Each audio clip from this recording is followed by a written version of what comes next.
సుబ్రహ్మణ్య స్వామికి పాములకున్న సంబంధం ఏమిటి? స్వామి ఆరాధనలో సర్పాలకు ఎందుకంత ప్రాముఖ్యత? పరమశివుని కుమారుడైన సుబ్రహ్మణ్య స్వామిని కార్తికేయ లేదా మురుగన్ అని కూడా పిలుస్తుంటారు. పురాణాల ప్రకారం సుబ్రహ్మణ్య స్వామి యుద్ధానికి శక్తికి దైవంగా భావిస్తారు. సుబ్రహ్మణ్య స్వామిని పూజించడం వల్ల అన్నింట విజయం లభిస్తుందని, శక్తి పెరుగుతుందని, సర్పదోషాలు తొలగిపోతాయని చెబుతుంటారు. సుబ్రహ్మణ్య స్వామికి పాములకు ఉన్న సంబంధం ఏమిటి?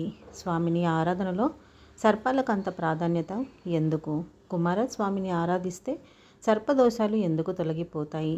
వంటి విషయాల గురించి ఆధ్యాత్మిక శాస్త్రాలు ఏం చెబుతున్నాయో మనము ఇప్పుడు ఈ వీడియోలో తెలుసుకుందాము.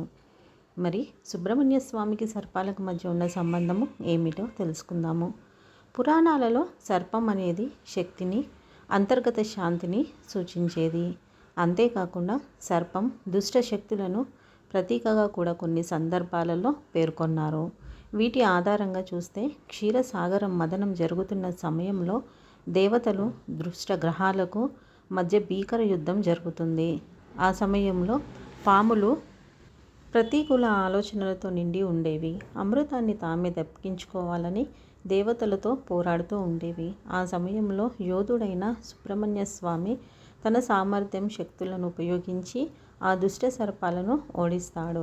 పాముల్లోని దుష్ట శక్తులన్నింటినీ కుమారస్వామి నాశనం చేస్తాడు.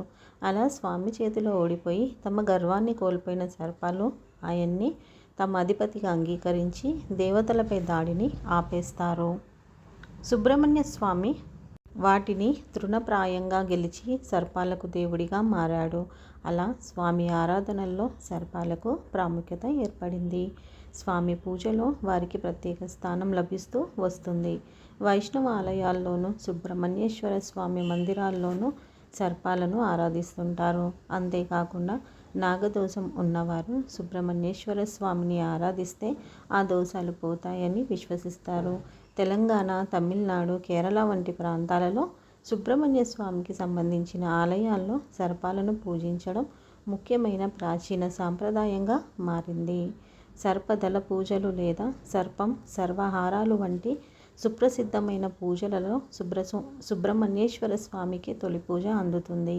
ఈ పూజలనేవి పాపాలను నివారించడానికి, రోగాల నుండి రక్షణ పొందడానికి, మానసిక శాంతిని సాధించడానికి నిర్వహిస్తారు. ఓం శ్రీ సుబ్రహ్మణ్యేశ్వర స్వామియే నమః.